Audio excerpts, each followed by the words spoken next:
boa noite a todos, todas e todos. Sou Tâmaris Ribeiro, jornalista, repórter fotográfica e faço parte da ASCOM, que é a Assessoria de Comunicação de Amélia Rodrigues. Bom, hoje estou aqui, abrilhantando junto com as minhas queridas amigas jornalistas, o Júlio das Pretas e das Pretinhas. Também quero dizer que faço parte do movimento Amélia Empodera, que há 5 anos transforma através do empoderamento da comunidade. Empodera, gratidão a todos, a minha família, aos amigos, a nossa comunidade de Amélia Rodrigues. Que satisfação estar neste grandioso evento aqui na nossa cidade de Amélia Rodrigues, que recebe o nome de uma mulher que está à frente da sua história. Eu quero agradecer à Prefeitura Municipal da nossa cidade, na pessoa do querido prefeito João Bahia e a nossa primeira-dama, Célia Bahia, a Secretaria de Educação, Esporte e Lazer, da nossa querida secretária Gilmara Belmont, e a nossa coordenadora geral de cultura, a professora Léa. Maior satisfação estar aqui com todos vocês.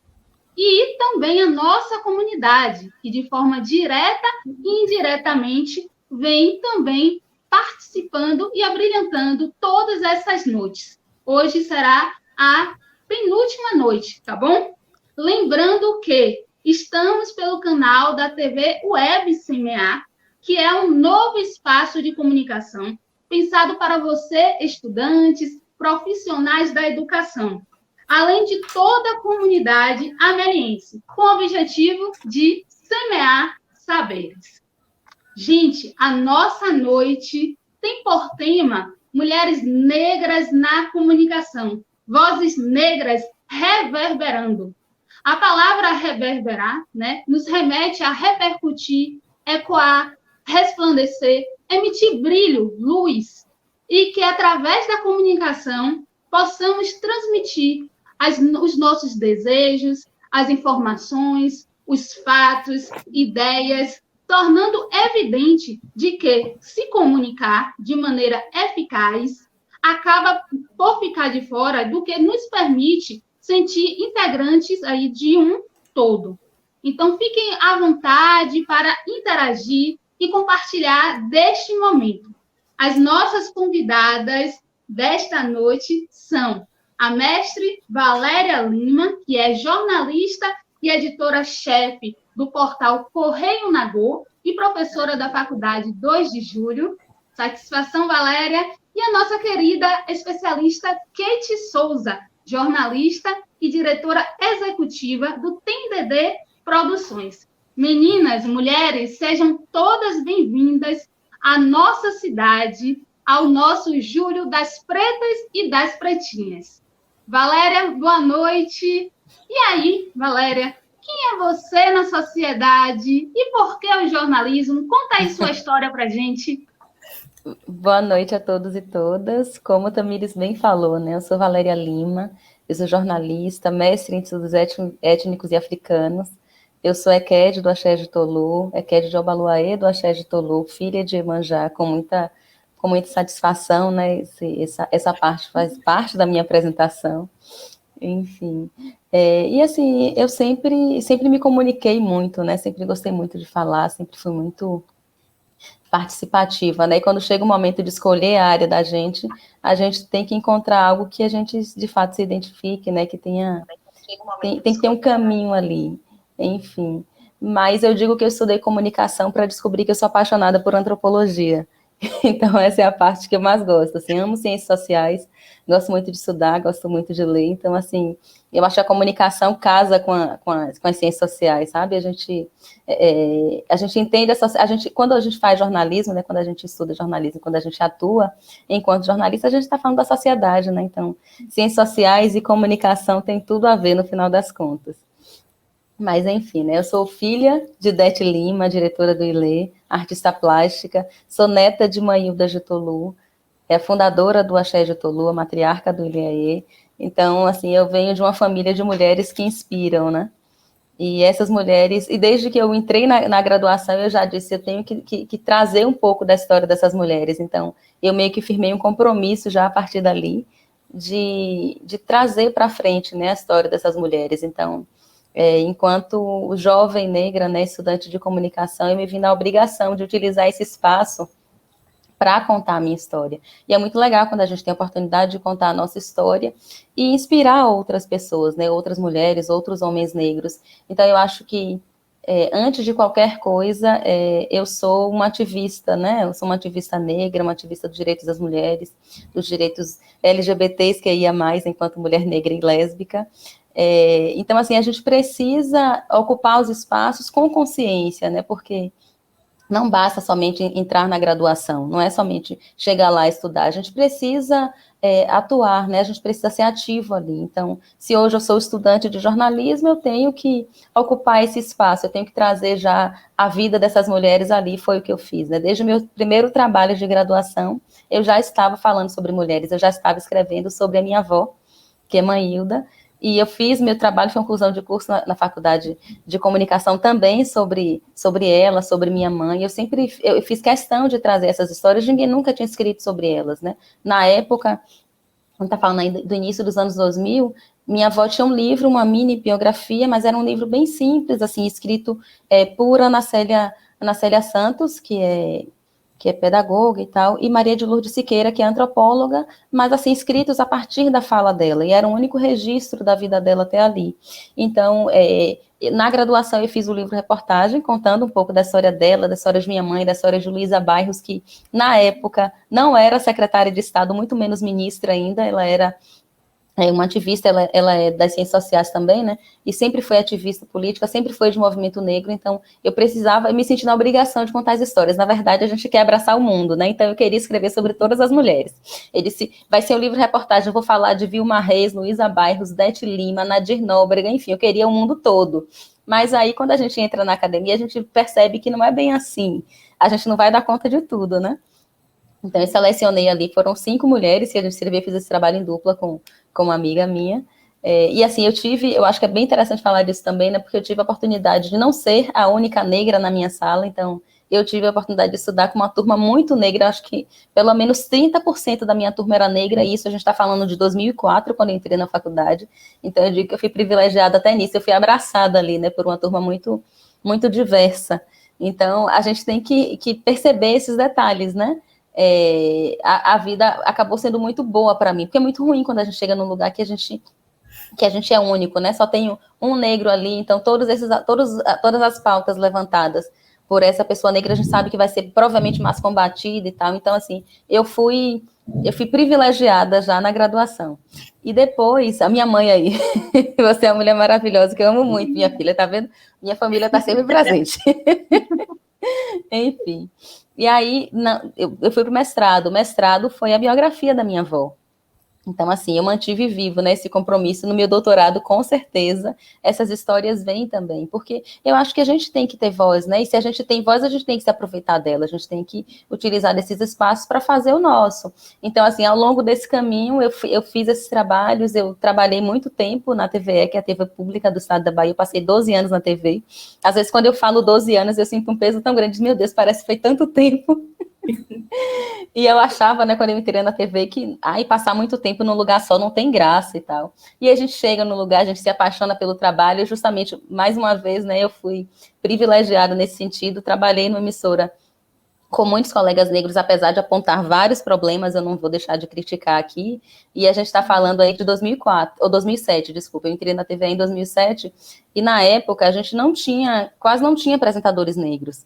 Assim, eu lembro de Johnny Santos, que ficou muito tempo lá, ele era um apresentador negro, mas assim, a gente contava no dedo, e assim, essas mulheres não estavam indo para o Vida na época. E eu lembro que quando eu estava lá, Georgina Mainá, que hoje está na TV Bahia, ela foi da TVE, e eu lembro dos meninos, né, o pessoal, os cinegrafistas e tal, todo mundo contando que ela queria muito ir para o Vida, e ela pediu muito, porque esse espaço não existia, esse espaço não era nosso. Sempre tinha alguém para dizer não para a gente, né? E eu sou a prova viva disso. Eu passei 12 anos na TVE e nunca fiz um teste de vida. Eu não sei se eu seria ou não uma boa repórter, uma boa apresentadora, eu não tenho ideia. Mas as mulheres negras que eu vi chegar no Vida ou na TV, são mulheres que chegaram prontas. Então, assim, a gente está falando da TV pública do Estado da Bahia, e que, assim, isso acontece conscientemente, propositalmente, de um tempo para cá. E aí, lá em 2004, né, quando eu entrei na faculdade, a gente não tinha nenhuma organização social, na época, pelo menos aqui em Salvador, que discutisse justamente a questão da representatividade, né? E ali eu ajudei a fundar o... Ai, Jace, minha irmã de santo, tá vendo, gente? A família toda vem. Obrigada, Jace. Então, naquela época, a gente não tinha, a gente falava muito, a gente questionava a questão da representatividade, não necessariamente usando a palavra representatividade, e um grupo de jovens estudantes de comunicação na época se uniu para criar o Instituto Mídia Étnica. E é esse instituto que chega com o slogan, né? Vamos denegrir a mídia. Por quê? Porque a mídia era toda branca, porque a gente não tinha esse espaço. E assim, eu gosto de fazer essa volta, né? Porque é tudo muito recente, porque a gente vê muitos jovens achando que sempre foi assim, né? Que sempre tiveram jovens negras na televisão com cabelo black, com o cabelo trançado, mas não era bem assim, não, porque boa aparência, na minha época ainda existia boa aparência, porque vocês estão me vendo com essa carinha assim, eu não sou tão nova, não, tá, gente? A boa e velha boa aparência é uma coisa muito, muito forte, assim, nas minhas lembranças. Obviamente, na época eu não estava fazendo seleção de emprego ainda, porque eu estava muito bem novinha. Mas o boa aparência significava, né? Cabelo liso ou alisado, traços finos. Então, assim, a gente não via mulheres negras. E eu lembro que eu cheguei a trabalhar com telemarketing uma época, e eu tinha colegas que, eu já usava cabelo trançado e tal, eu trabalhei com telemarketing justamente na época da faculdade, ali 2004, 2005, e eu tinha colegas que diziam que trabalhavam em caixa de supermercado, mas que não podiam trançar o cabelo, porque caixa de supermercado não podia trançar o cabelo. Então, assim, isso foi ontem, a gente não está falando de 30 anos atrás, a gente está falando de 12, 13 anos atrás, 15 anos atrás. E, assim, a gente vê ainda alguns lugares que não aceitam isso. Então, assim, a gente pode dizer que a gente está vivendo um momento de revolução mesmo, né? A gente tem hoje um monte de blogueira, porque quem não está na TV, quem não está nos veículos tradicionais de comunicação está ocupando os outros espaços. Então, assim, a gente já falava de democratização da comunicação lá atrás, e hoje a gente percebe que essa situação mudou um pouco, né? Porque a gente, além dos veículos tradicionais já terem pessoas negras, né, já contratarem pessoas negras, inclusive por exigências, por cobranças, porque não é bem assim, né? É que nem a assinatura da Lei Áurea. Parece que a Princesa Isabel foi boazinha, mas ela não foi. Tem muita pressão externa, né? Porque ninguém vê os bastidores, né? Que é a pressão, que é a cobrança. Então, os movimentos sociais estão aí há muito tempo cobrando tudo. Então, assim, eu faço parte dessa geração que cria o Instituto Mídia Étnica, do qual hoje eu voltei a fazer parte. Eu saí do Instituto, lá ainda o Instituto com uns 2 anos, mais ou menos, fui para a vida, né, trabalhar, às vezes a gente não consegue conciliar tudo, mas aí eu fiquei trabalhando na TV há muito tempo, e agora eu voltei, feliz da vida, em janeiro desse ano, como editora-chefe do portal Correio Nagô. Então, acho que eu fiz uma apresentação basiquinha, vou devolver para a Tamires, e depois a gente conversa mais. Nada de basiquinha, viu? Vasta, história longa, rica, né? Linda, de resistência, de muita luta, para chegar onde chegamos. Obrigada. Com certeza.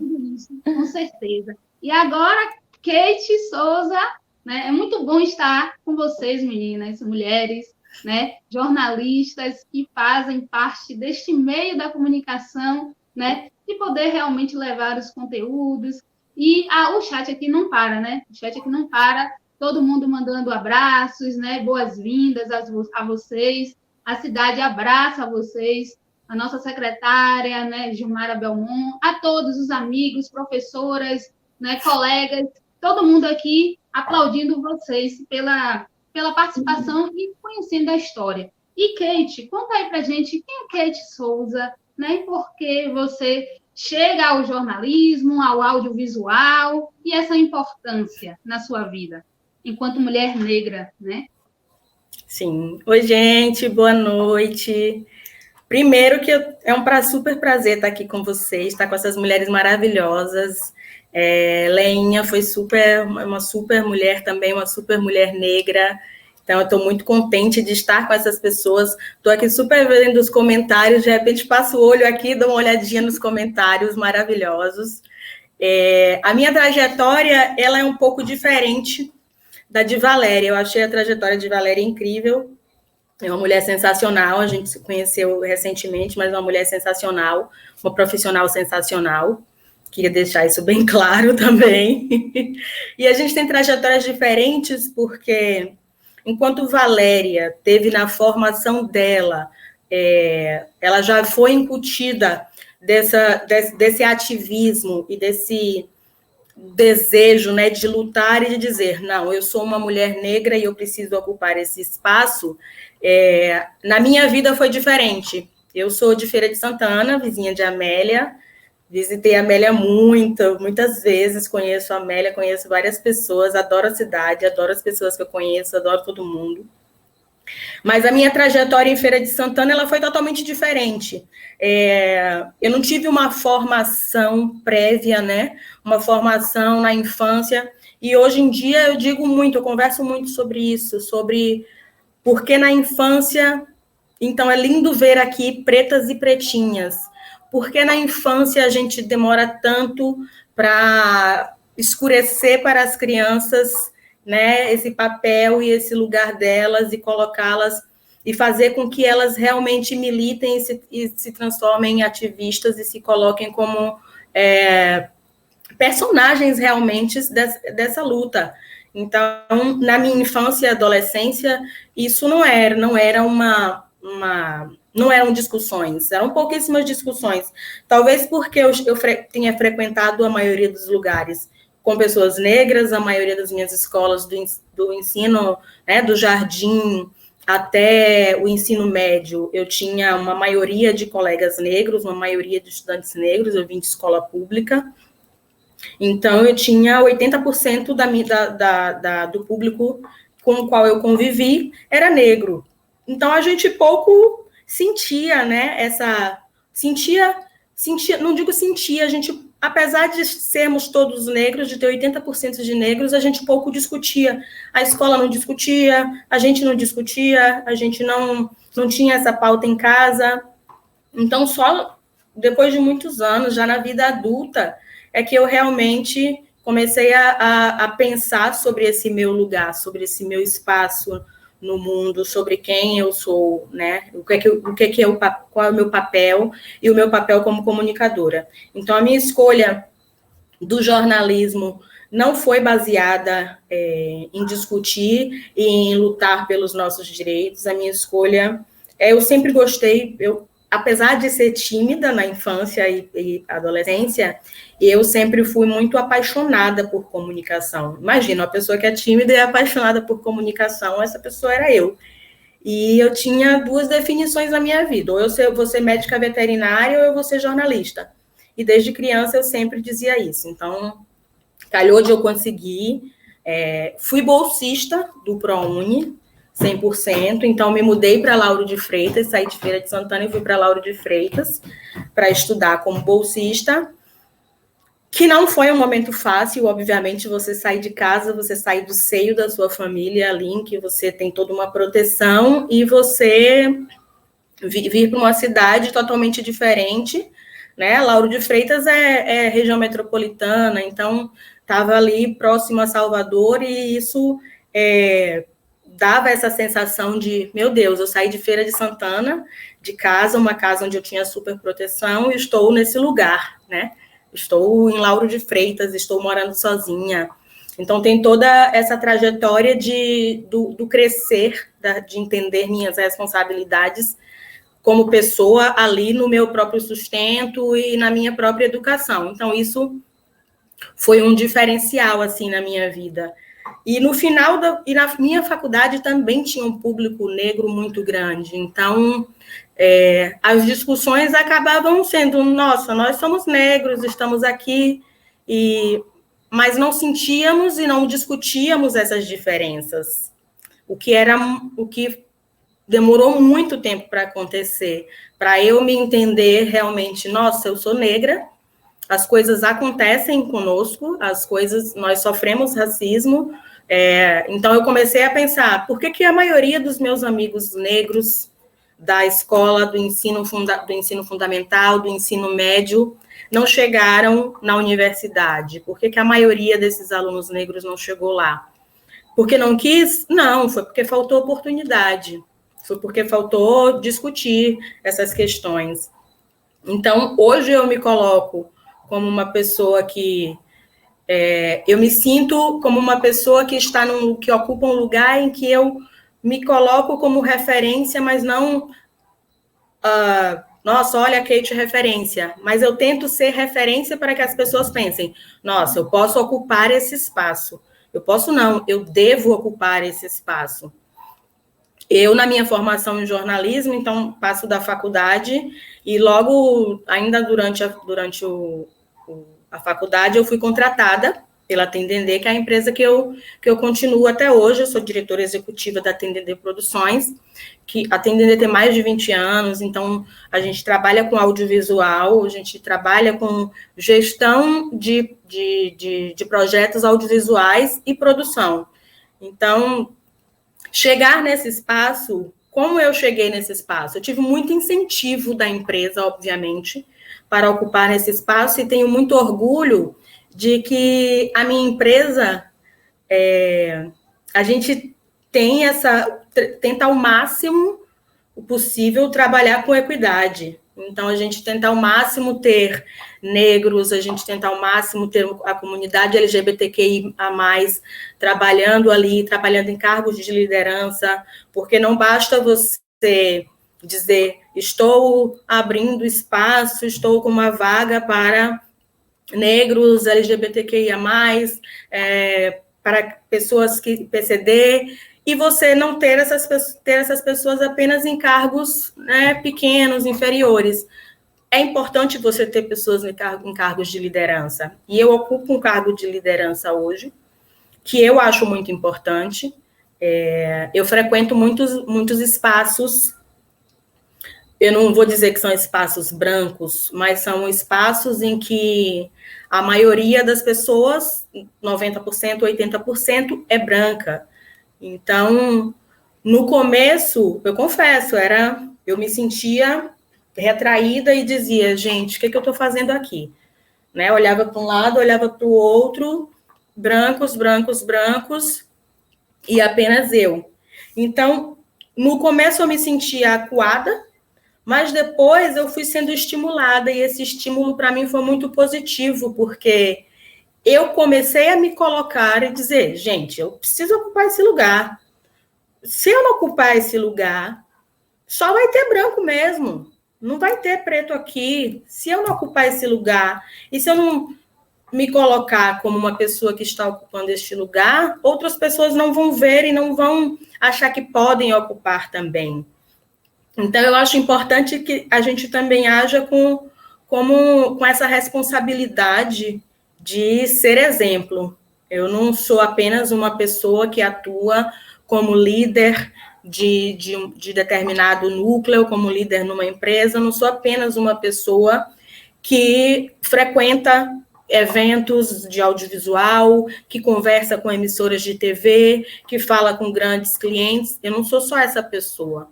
Eu sou uma pessoa que os outros vão ver e vão tentar ao máximo, né? Eles vão tentar ocupar aquele espaço também, que é o que eu quero. A minha luta, a perda do medo de estar naqueles espaços também foi muito importante para isso. Poxa, eu estou nesse lugar e estou com medo. Eu tenho essa oportunidade de ocupar esse lugar e estou com medo. As pessoas vão olhar para mim e vão dizer, nossa, essa garota não funciona, gente. Então, não. Eu tenho que estar nesse espaço, eu tenho que dar a minha cara, eu tenho que levantar o meu queixo e dizer, eu ocupo esse espaço, e mostrar para outras pessoas que eu ocupo esse espaço. Então, no audiovisual, isso é o que eu tenho trabalhado muito, assim, a gente, na produtora, tem trabalhado o máximo possível com pautas, realmente, com pautas negras, a gente não quer trabalhar. Porque com pautas brancas, falar de branquitude, falar de temas brancos, todo mundo está falando. Mas e falar de territórios negros, e falar de territorialidade, e falar sobre essa ocupação, e falar sobre homens negros, falar sobre o papel da mulher negra, é uma coisa que você vê pouco, é pouco esse espaço na TV. Então, é o que a gente tenta fazer, a gente tenta trazer essa equidade ao máximo possível e trabalhar para que as pessoas não apenas nos vejam ou me vejam como uma pessoa ali. Eu sou uma pessoa ali que quer que todos os outros vejam e tentem ocupar esse mesmo espaço. Demorou para que eu entendesse isso, né? Eu só fui entender isso, esse meu papel, depois de adulta. Demorou muito, mas aconteceu. E agora que aconteceu, eu fico muito feliz, eu acho incrível estar numa mesa como essa, com pessoas negras, sabe, com lideranças, com pessoas como vocês, que são líderes e que são negras. Eu acho lindo ver os comentários aqui de várias pessoas negras falando sobre esse ocupar espaço, porque eu acho que é o que a gente tem que fazer, ocupar espaço. Não existe um lugar em que eu possa estar, existe um lugar que eu quero estar. Eu quero estar, eu quero fazer, eu quero ser uma negra líder, eu quero estar nesses espaços, então eu acho que isso é muito importante. E na comunicação eu tenho tentado muito trabalhar isso, não apenas no audiovisual, onde eu trabalho atualmente, mas eu escrevo para 2 sites, um site chamado Negrê, e agora eu estou escrevendo também para um site chamado Bitonga Travel. Então são um portal Negrê, é uma mídia nordestina escrita por pessoas negras do Nordeste, de diversos estados. E aí, nesse portal, eu escrevo críticas de filmes e séries que falem sobre pessoas que tenham como protagonista, né, o povo negro. E no Bitonga Travel é um portal de mulheres negras viajantes. Então, a gente vai ocupar esse espaço também. Não vai ser, eu quero ocupar o espaço na comunicação, no audiovisual, eu quero ser uma mulher negra que viaja, eu quero ser uma mulher negra que viaja sozinha, eu quero dizer para as pessoas. Então, isso é importante, eu acho que é importante que a gente comece a se colocar também. Quando a gente chega nesse lugar, né, eu cheguei nesse lugar que eu estou agora, de liderança, quando a gente chega nesse lugar, a gente tem que ser exemplo. Então, eu tento ao máximo me colocar como exemplo. Não é uma cobrança, nossa, eu tenho que ser exemplo, mas é uma ocupação e uma responsabilidade de dizer para as pessoas, eu quero ser exemplo e eu quero que vocês ocupem esse espaço também. Então é isso, acho que eu passei um pouquinho, mas passo para a Tami para a gente abrir para perguntas. Passou não, tá ótimo. A galera aqui no chat está bombando, várias mensagens. Tem uma professora aqui também querida, Dani Costa, que é uma das coordenadoras do curso de jornalismo de Feira, lá da faculdade. Ela diz, exatamente, não podemos combater o que não é visibilizado. Aqui também a nossa querida Provera Almeida. Temos que invadir todos os lugares que quisermos. Nascemos para brilhar, autoestima sempre. E tem Vinícius Lima aqui também, gente. No interior, essas discussões são recentes. Não havia racismo, mas era proposto. Nem interessante colocar para os menos favorecidos. É o que uma das questões que a gente até estava discutindo ontem nos bastidores, né? Dessa questão do interior e da capital, das grandes cidades. Como é que a gente quebra esse tradicionalismo através do poder realmente da comunicação, que é muito mais do que status, né, meninas? Ô, Tamires, esse Vinícius é meu irmão. Eu não disse que vinha a família toda? Quer dizer, eu não, Léa que disse. E a Vinícius está ótimo. Valéria, parabéns, Vinícius. Valéria e Tami, tá toda a família aqui também. Tá aqui mãe, tá aqui irmão, tá eu aqui Vânia. padrasto, tá aqui Vânia, tá aqui todo mundo, equipe de trabalho, tá todo mundo aqui. Que ótimo. Que maravilha. É bom assim, a gente vem e traz a renca junto. Isso! Família é necessário, né? O apoio. Que bom que vocês têm, assim como eu também tenho, graças a Deus, a gente tem uma família que está junto com a gente, porque vocês falaram aí das suas trajetórias e a minha também não fica atrás. É assim também, essa questão de guerrear todos os dias, né? Enfrentando todo tipo de dificuldade, de preconceito, de discriminação, né? Então, assim, a gente vence, mas o caminho é longo, né? Mas a gente tem que persistir e colocar realmente, dizer o pé ali, não, a gente está aqui para isso e a gente merece alcançar o que a gente deseja, né? Dessa forma, e que mais jovens que estão nos acompanhando, né? As nossas jovens aqui amelienses, elas possam, né, também ter esse desejo de conseguir, porque elas podem, vocês podem, nós podemos, não é isso? E, dando continuidade, deixa eu ver aqui, tem mais alguns aqui, a galera, eu vou ler mais um aqui. A psicóloga Simone Batista também, boa noite, representando, Proleia, Amélia Rodrigues abraça a família Lima, Souza e Ribeiro. Um abraço, Pro. As meninas deram risada, chamam de Pro, né? Eu conheci assim, então não consigo tirar o Pro, não, viu, gente? E Joseane Oliveira, parabéns, mulheres. O autoconhecimento e a identidade são essenciais para empoderar, com certeza. Somos empoderadas e que façamos mais mulheres empoderadas, né? Porque eu aprendi que a gente só se completa enquanto todas as outras mulheres estiverem. Infelizmente, ainda não estão. Então, a gente se conhece e se empodera à medida que as outras também vão se empoderando. Exato. E vocês sabem, né, que jornalista gosta de conversar.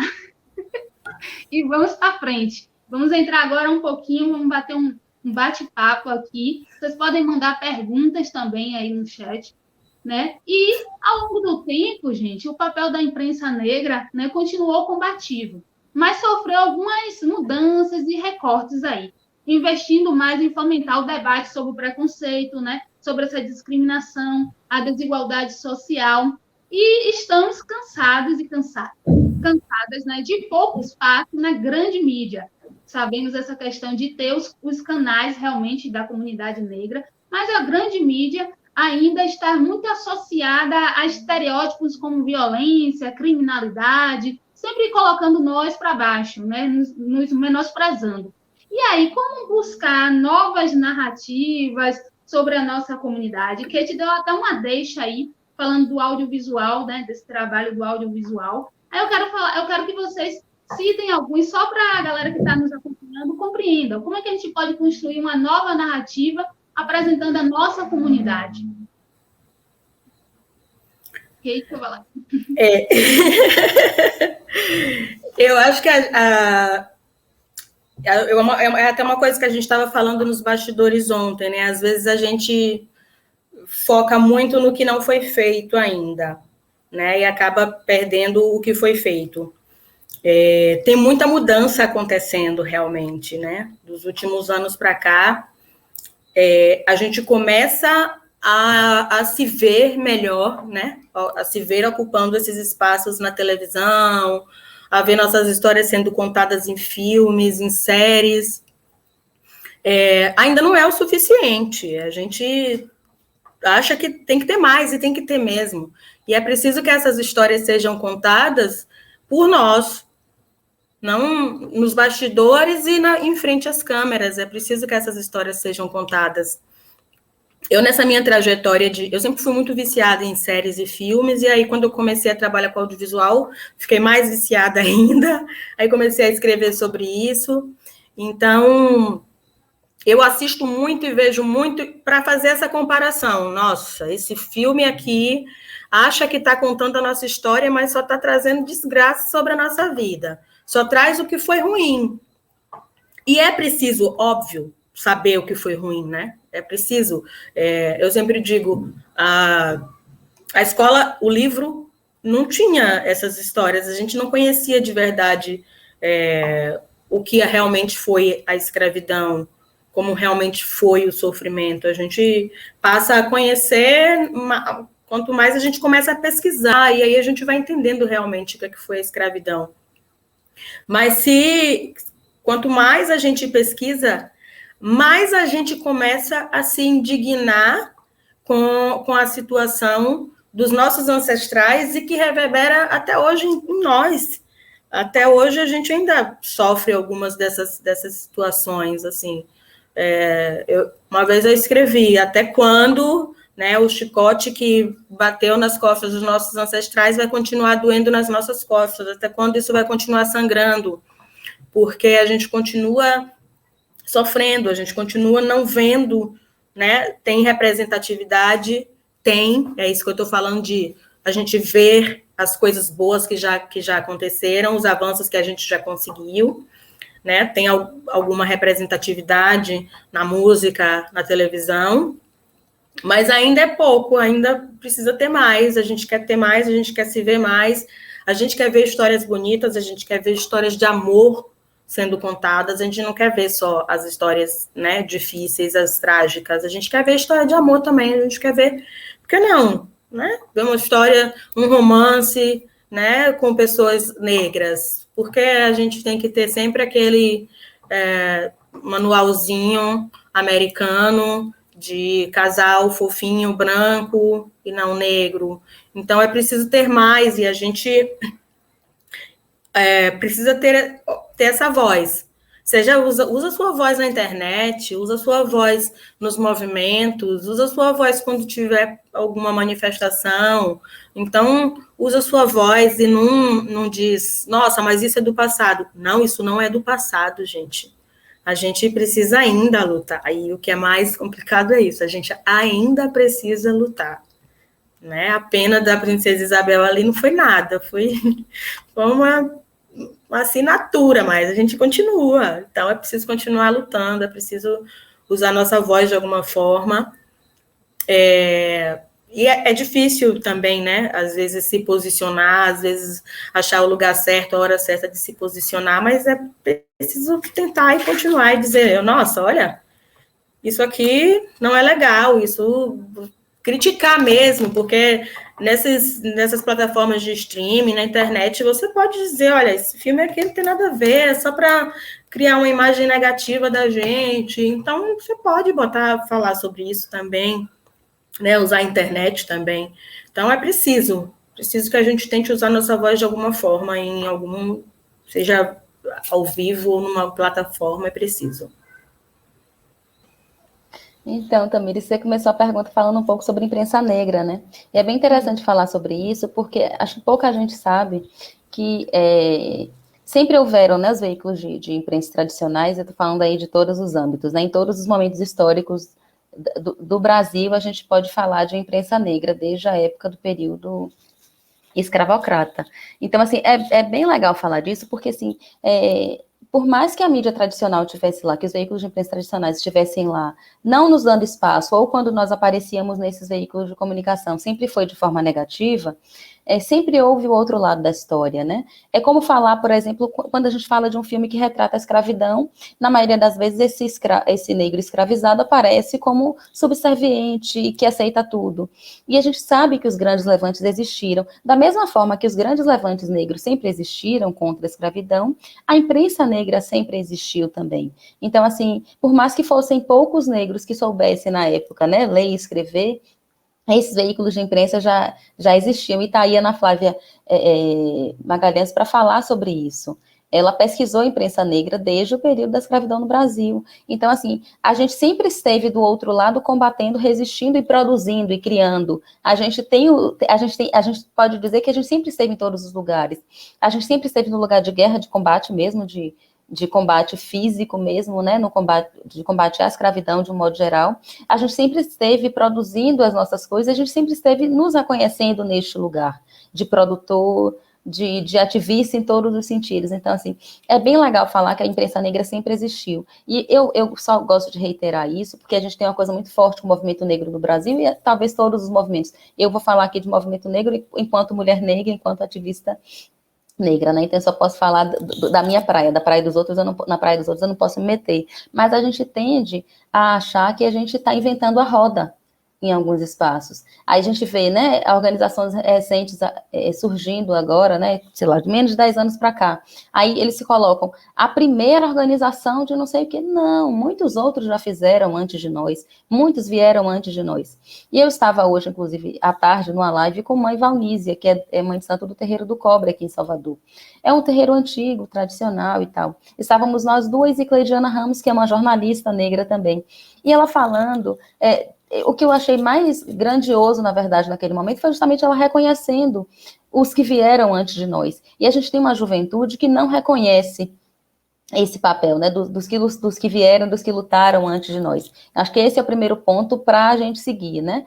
E depois a gente tem, assim, atualmente, na verdade, né, a gente pode falar, você falou, eu estou tentando pegar os detalhes da sua pergunta, você falou sobre a questão do negativo, né? O que é valorizado é o negativo.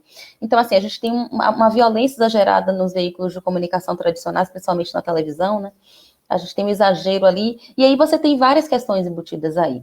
Se você não vê nenhum negro na televisão, quando esse negro aparece, ele aparece ali como o rapaz, o jovem que foi preso pela polícia, assaltando, envolvido com tráfico de drogas. Esse homem pode ser seu vizinho. Então, assim, o que alimenta esse veículo de comunicação? É a audiência. Para eles se manterem, eles precisam de audiência. Se você não vê o bonito, se você não vê ninguém ser o bonito, você só vê feio. São essas comunidades periféricas que continuam dando audiência. Mas por quê? Porque elas só se veem ali. Então, assim, é um ciclo vicioso sem fim. Então, nós, enquanto veículos de comunicação negros, como é o caso do Correio Nagô, eu sempre digo para as meninas, assim, coisas feias, todo mundo está mostrando. Todo mundo está mostrando. Então, assim, a gente tem que mostrar o bonito. E aí, uma delas, no Dia dos Namorados, ela disse assim, Valéria, eu estava pensando a gente fazer uma matéria sobre a solidão da mulher negra. Eu disse, não. O triste já está aí fora para a gente ver todo dia. A gente está vivendo um momento de pandemia. Notícias ruins, a gente só precisa ligar a televisão que a gente tem uma notícia ruim. A gente pode ter uma de estimação, se a gente quiser. Então, vamos fazer o oposto do que estão fazendo. A gente precisa inspirar as pessoas precisam ver coisas bonitas, precisam acreditar que a gente reverbera, a gente cria uma onda positiva ao invés de criar onda negativa. Porque por mais que as coisas, por exemplo, um caso de racismo, se esse caso de racismo se ele consegue ganhar grande comoção, é uma coisa. E aí a gente não tem como não mostrar. Se esse caso tem muito peso, porque assim, caso de racismo a gente liga a televisão e a gente vê hoje. Antes não mostrava, então a gente tinha que mostrar. Mas se já estão mostrando lá, a gente não tem que usar o nosso espaço que a gente tem para mostrar as coisas ruins que acontecem. Então eu digo para as meninas, a gente tem 2 estagiárias no Correio Nagô, por isso eu sempre digo às meninas, eu digo para elas, procurem na internet uma coisa legal, uma coisa que inspire, uma coisa assim maravilhosa para inspirar as pessoas. E é engraçado porque a gente tem feito esse exercício muito de um tempo para cá, e sempre que elas postam uma coisa muito boa, bomba no Instagram, tipo, tem mais curtidas, tem mais compartilhamento, porque as pessoas têm necessidade de coisas legais. Então, assim, a gente precisa entender e precisa se adequar. Para cada momento, a gente vai ter uma necessidade diferente. Então, assim, no momento em que racismo não era notícia, a gente tinha a obrigação de mostrar, porque a gente precisa provar que existe racismo nesse país. Então, assim, hoje a gente já provou que existe racismo, hoje as pessoas têm consciência de que existe racismo. É claro que tem aqueles negacionistas, e tá aí esse governo para falar dos negacionistas, é uma coisa, mas os veículos de imprensa tradicionais no Brasil já entenderam que existe racismo no Brasil. A gente já avançou, e ninguém vai me dizer que isso não é avanço, porque até ontem me diziam que o Brasil era o país da democracia racial, o paraíso da democracia racial. Então, se a gente já combateu um paradigma, a gente já caminhou. Aí, outro ponto importante, a gente já tem homens e mulheres negros na televisão brasileira. Se você liga a TV, e aí a gente vai falar, né, das principais emissoras, a principal aí, né, que hoje se sente na obrigação de ter 1 ou 2 jornalistas negros ali, a gente já deu o primeiro passo. Por que a gente precisa? A gente precisa mostrar que a gente tem condição de estar ali, né? Então, assim, se você já tem 5, 10, opa, a gente que estava errado, né? Eles tem profissionais qualificados. Porque qual era a desculpa por muito tempo? Não tem profissionais qualificados no mercado para a gente contratar. Então, assim, você faz os processos, são ciclos, né? Você faz o primeiro processo, que é botar um. Esse um vai inspirar outras. Então, assim, vão ter mais meninas e mais meninos negros acreditando que eles podem ocupar aquele espaço. Com jogador de futebol é a mesma coisa. A gente tem os ciclos, né? Vem um ciclo atrás do outro. Se um jovem negro vê um jogador de futebol ganhando dinheiro, ele acredita que ele pode estar ali também.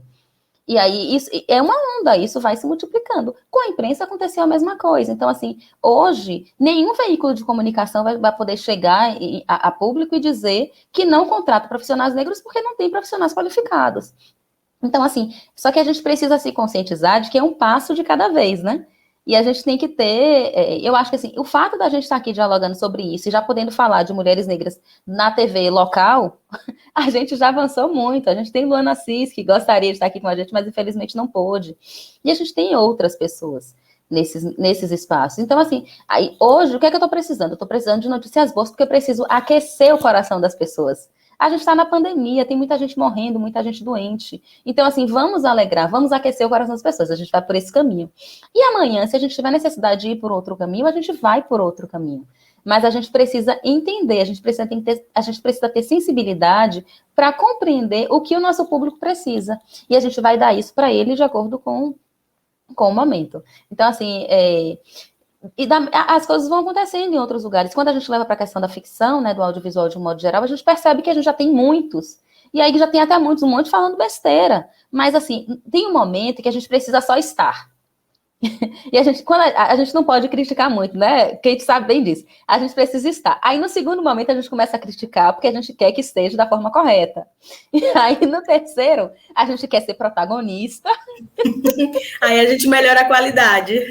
Exatamente, aí a gente vai trabalhar a qualidade. Então, a gente vai ser protagonista e a gente vai ver as nossas histórias apresentadas lá. Mas a gente precisa entender que o mais importante é começar. Então, a Amélia Rodrigues começou a discutir a questão racial. Então, assim, eu dou parabéns para vocês, parabéns a Leia pela iniciativa, muito obrigada pelo convite, porque, assim, a gente precisa entender que o importante é dar o primeiro passo. Quando a gente dá o primeiro, a gente consegue dar o segundo, e aí por diante a gente sobe. E quando a gente olha para trás, a gente diz, a gente já fez isso tudo? É incrível. Verdade, verdade mesmo. E aqui tem uma pergunta bem legal de Duvalina Eli Ribeiro. A formação escolar e acadêmica tem muita responsabilidade pela omissão de nossa história e de referências exitosas, que não começa com a escravidão. Vocês tiveram professoras negras? Quantas? Eu tive algumas. Eu tive algumas, assim, tanto desde a educação infantil mesmo. Eu sempre tive, assim, eu não vou conseguir lembrar a quantidade, porque foram muitas. Eu tive professoras negras e professoras brancas. Na graduação, é isso, gente. Assim, o meu caminho foi legal nesse sentido, né? Minha orientadora foi uma mulher negra. Eu escrevi sobre mulher como orientadora negra. Assim, eu não tive, eu consigo lembrar de alguns professores negros, claro que não foram milhões, assim, talvez tenha sido 20 a 30% dos meus professores, mas eu não vou conseguir quantificar aqui agora. Mas eu tive alguns, sim, e que foram muito importantes para mim, porque é engraçado como a gente se entende no olhar. Quando somos poucos, a gente se olha, e esse olhar diz muita coisa. Tanto que, assim, essa minha professora que me orientou, ela hoje é professora da UNEB, e há uns 2 meses atrás a gente estava numa mesa entrevistando uma outra jornalista que é ombudsman da Folha de São Paulo. Então, assim, a gente consegue construir relações, inclusive, né? Quando somos negros e somos poucos, a gente acaba construindo relações que vão para a vida. Eu acho que foi o caso dessa professora. É Márcia Guena o nome dela.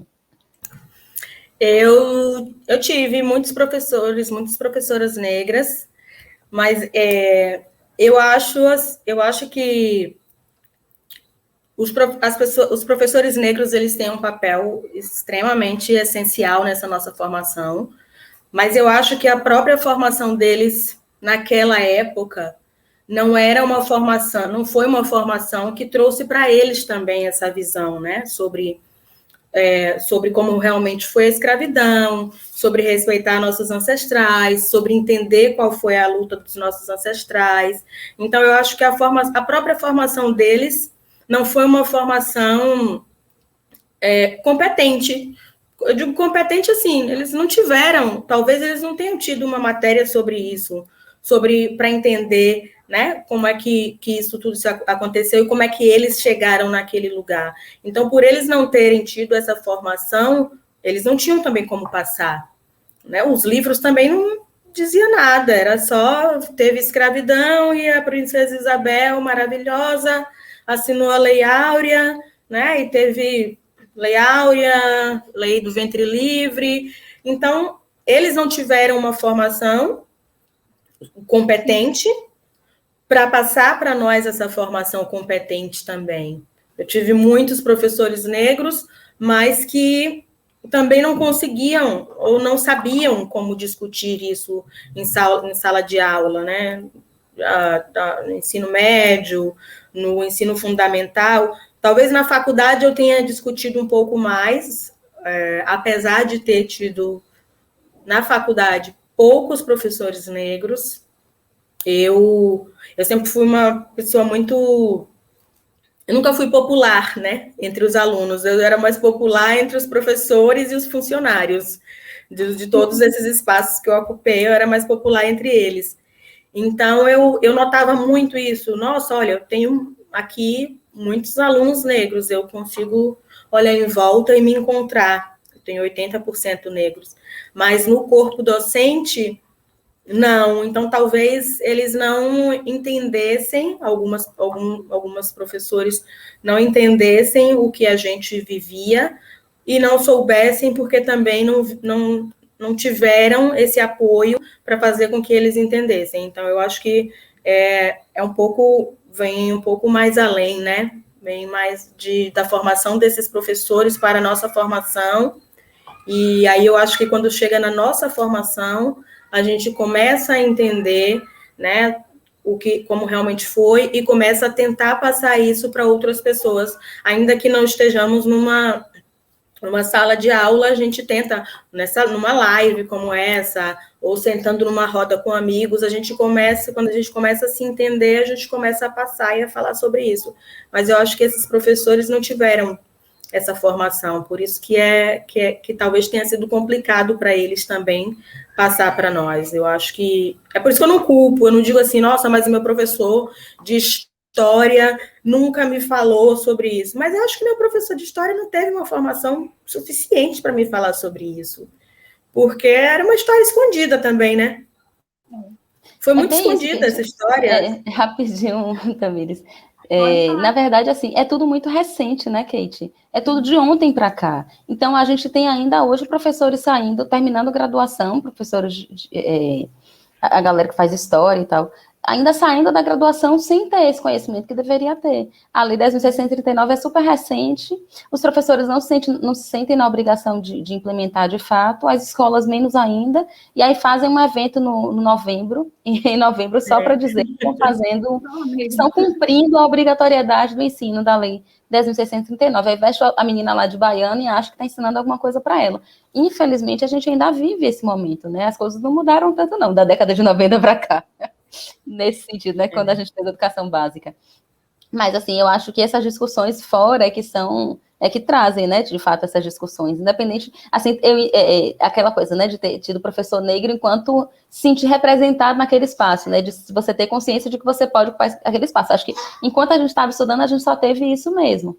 Hoje é muito legal, assim, quando eu chego na sala de aula para dar aula, e eu tenho uma sala quase que 100% negra, é muito legal, eu dou aula na faculdade, que tem muitos alunos negros, aí eu lembro que teve um dia que foi uma convidada, né, uma menina negra também, para fazer uma participação na minha aula, e um dos alunos, primeiro dia de aula, tirou foto, postou no Instagram, representatividade importa. Ali, eu disse, não, poxa, agora a gente está conseguindo alguma coisa. Quando eu vi, eu fiquei louca, eu disse, gente, que maravilha, é tão legal ver isso, né? E aí a gente pensa, justamente, em vários momentos a gente quis viver isso e a gente não viveu. Mas, ainda mais quando a gente chega para fazer uma pós-graduação, tipo, pós-graduação, encontrar professor negro é mais difícil ainda, né? Enfim, mas tem algumas faculdades que tem muitos professores negros e muitos alunos negros, a gente se encontra lá. Mas eu acho que ao longo do processo, a maioria das pessoas não respondeu a mesma coisa. A gente teve professores negros, mas não necessariamente eles conseguiram conduzir a gente, ensinar a gente da forma correta. Eu conheço algumas pessoas que buscam mais e que têm diferencial em sala de aula, mas dizer que isso é a regra, infelizmente, está muito longe, né? Verdade, verdade. Vocês são potência, meninas. Potência total. Que bacana, que bom conhecê-las. Né? Que bom trocar essa ideia, conhecer esse potencial de vocês. E aqui o nosso bate-papo está bombando, né? Marli Oliveira de Jesus fala, que bancada maravilhosa. Estou encantada com vocês, meninas. Que graduação. Não, prazer conhecê-la, Tamires. Prazer também, gente. Se sintam todos abraçados aí, vocês que estão nos acompanhando. Acompanhando aqui as meninas e de olho aqui no nosso bate-papo, para fazer essa interação bacana, né, com vocês. Esse é o poder da comunicação, né? É deixar fluir da melhor maneira possível tudo que a gente tem para compartilhar com todos, todas e todos, todo mundo, né? Poder absorver esse conhecimento de Kate Souza e Valéria Lima hoje com a gente. Então, meninas, de todo esse contexto aí que vocês falaram, né, desse referencial, da gente poder se ver, né, dessa reprodução em massa de forma positiva através dos conteúdos que estão sendo disponibilizados, que mais conteúdos sejam realmente colocados nas diversas plataformas, através também da nossa juventude, né, que eles realmente se pertençam, né, eles têm esse sentimento de pertencimento e que esses estereótipos sejam quebrados. E como Valéria e Kate falou, que essa mensagem seja passada de forma super positiva, valorizando, reconhecendo quem somos nós.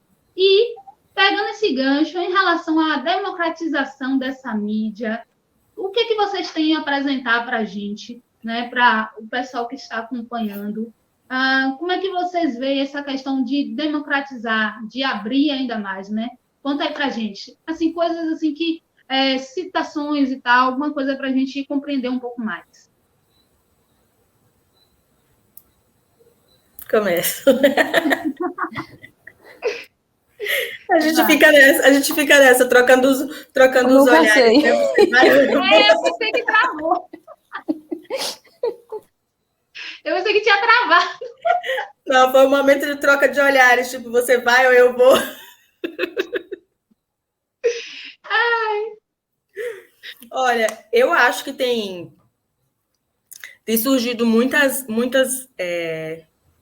mídias que são prioritárias, assim, que tem como público-alvo o público negro, o que eu acho muito importante, assim, porque às vezes, já que a gente não ocupou o espaço nessa mídia que já existe, o surgimento de mídias como canais como o Lu, Tracy Brazuca, Todisplay, que são canais dedicados realmente à exibição de conteúdo produzido por pessoas negras, protagonizado por pessoas negras.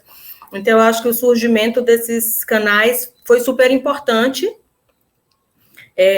Agora eu estou vendo que a Globo começa também a puxar o Tracy Brazuca, que era um canal totalmente negro, e que agora ele começa a entrar na Globoplay. Então, a gente vê que surgiram e vão começando a ocupar espaços. Na mídia, isso falando sobre audiovisual, né? Já na mídia, tem surgido também muitos portais. Tem o Correio Nagô, que já existe há muito tempo, há muitos anos, mas tem começado a surgir outros canais que estão dedicados e que realmente querem abrir esse espaço para falar de nós, e como Valéria falou, não apenas usar os corpos negros, né, como entretenimento, né, ou apenas mostrar a desgraça do corpo negro, né, o mau exemplo,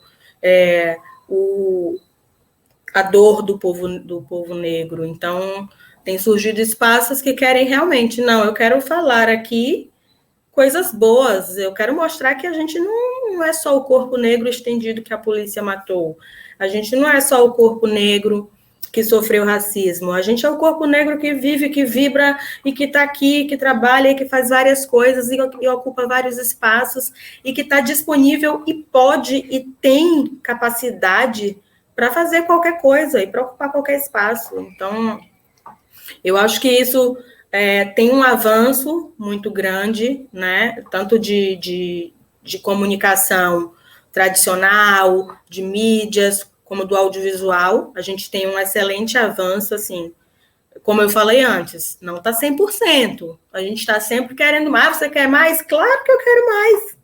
Eu quero sempre mais. Eu quero que a personagem negra não seja só a empregada. Eu quero que a personagem negra seja lá uma líder. Eu quero que a personagem negra seja líder até o fim, porque recentemente teve uma novela que a personagem negra era super, e depois ela cai, e depois eles tentam levantar. Então, é como se eles contassem que a nossa vida são altos e baixos, e a gente nunca fica no topo. Não, a gente fica no topo, sim, a gente sobe e fica lá, se segurando, lutando diariamente para ficar naquele lugar. Então, a gente vai querer mais, eu quero mais canais negros, eu quero que os canais brancos abram mais espaço para obras negras, eu quero que a mídia branca conte mais histórias positivas sobre o povo negro e não use apenas o nosso corpo.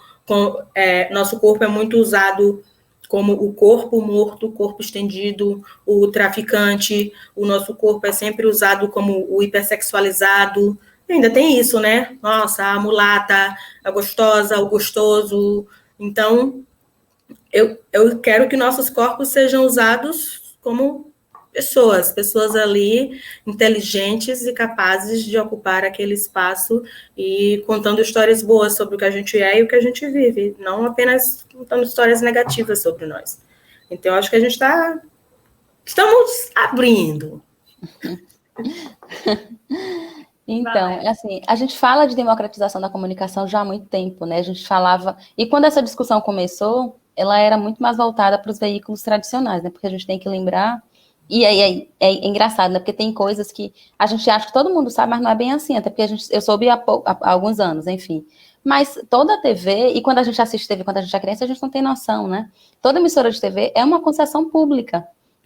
E aí fica parecendo que eles são simplesmente uma TV comercial, tem direito de estar lá, de fazer lá o que eles quiserem, mas não, teoricamente, pelo menos na prática não acontece, mas teoricamente eles são obrigados a dar conteúdo educativo, tem umas obrigatoriedades lá, né, na questão da concessão, e essa concessão é dada de tempo em tempo, então qualquer emissora, hoje, teoricamente, pode perder sua concessão e deixar de ser TV aberta. E quando essa discussão começou, era muito voltada para isso, era muito voltada para a TV, era muito voltado para o conteúdo que a TV exibia de um modo geral. Então, assim, era muito de mercado, né? Tipo, uma programação infantil e uma publicidade lá, vamos vender um brinquedo. Então, assim, era sempre para tentar vender mais. Se vendia tudo ali, né? E a gente nem estava se dando conta de que as crianças estavam sendo ali aterrorizadas de coisas. Então, assim, todo o conteúdo, teoricamente, ele tem que ser discutido, ele tem que ser bem elaborado e ele tem que ser, digamos que, socialmente aceito. É o que não acontece. A gente sabe que na prática não acontece nada disso, muito pelo contrário. Agora, há uns anos atrás, colocaram mosaico, inclusive, quando eles mostravam os corpos no horário do meio-dia na televisão aberta, né? Então, assim, a gente esquece desses detalhes, mas essas coisas acontecem aí o tempo inteiro. Mas o que aconteceu muito com o debate da democratização da comunicação, né? Ele caiu um pouco por causa da internet. Além da internet de um modo geral, e assim, a gente sabe que a internet não é acessível a todo mundo, e a gente acha o contrário, né? A gente acha que... E a democratização é isso, é você dar acesso para todo mundo. E aí que a gente vai falar de equidade, né? Tipo, a gente precisa garantir direitos. Então, essa discussão de democratização hoje é um pouquinho diferente. Antes a gente estava muito voltada para os veículos de comunicação, principalmente televisão, mas hoje, e assim, a ideia é que todos os conteúdos estivessem ali, que todo mundo pudesse ter. Se a concessão é pública, por que eu não posso ter uma TV? Quem disse que eu não posso ter uma TV? Então, assim, a discussão era muito sobre isso, sabe? E aí, a gente está vivendo um outro momento agora, o advento da internet. Os jovens, de um modo geral, eles não assistem mais televisão, como assistiam antes. Se vocês pararem para analisar a própria programação da televisão, é muito diferente. A Globo, por exemplo, ela tinha programação infantil, porque as crianças assistiam televisão de manhã. As crianças não assistem mais televisão. Elas assistem no celular da mãe, elas assistem no computador, elas agora assistem na Smart TV. Então, assim, essa discussão tem mudado muito. E aí, hoje, a questão da democratização é muito mais dar acesso à internet, principalmente, né? Então, a ideia é que todo mundo tenha um aparelho celular com acesso integral, digamos assim, à internet, para que ele possa ter... O celular hoje é a principal ferramenta de todo mundo, né? As pessoas assistem pelo celular e aí você vai para a questão das plataformas de streaming, por exemplo, né? A gente está aqui fazendo uma live pelo YouTube. Você está garantindo que esse conteúdo chegue na casa de todas as pessoas que têm internet. Mas você não está chegando não está fazendo esse conteúdo, não está garantindo, não está fazendo com que esse conteúdo aqui chegue para todos os moradores de Amélia Rodrigues. Você só vai conseguir chegar nos que têm internet. E aí a discussão da democratização é essa. Tanto que a gente, por um tempo, não sei se vocês lembram, a gente ouviu muito falar sobre a questão do Wi-Fi, né? Público. Que não aconteceu, não sei se vocês observaram, mas assim, discutiu e nada aconteceu. Então, assim, a gente não garante isso, a gente não garante que as pessoas tenham acesso à informação. E aí, como Kate citou, né? A gente tem um monte de plataforma de streaming hoje que é negra. Acho que ela falou você falou da UOL, não foi? Aí a gente tem a Afro TV, que é baiana, e a gente tem outras surgindo aí. Nos Estados Unidos já tem muitas negras, né? E aí a gente vai copiando o modelo, e o que é que eu falei? A gente vai se adequando. Então, assim, se um tem uma estrutura, e eu posso falar com